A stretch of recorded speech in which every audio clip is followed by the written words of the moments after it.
បាទសួស្តីបងមួយជាងរុនបាទនេះមកតឡើងបាទកាមេរ៉ាហើយនិងសូឡាជូនអតិថិជនបាទ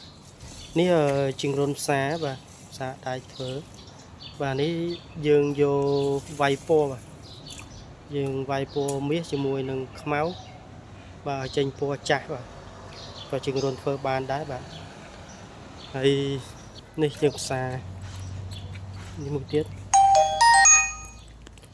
បាទនេះផ្សារនេះមួយទៀតបាទនេះក៏យើងវាយទឹកមាសដែរបាទនេះយើងវាយទឹកមាសដូចគ្នាបាទ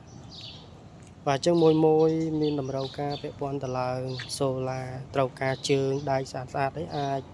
តាក់ទងសេវាកម្មជាងរុនបានបាទជាងរុនមានផ្សារបាទបងចង់បានបាទអីប្រភេទដែកវាយពណ៌ថ្នាំជាងរុនមានបាទ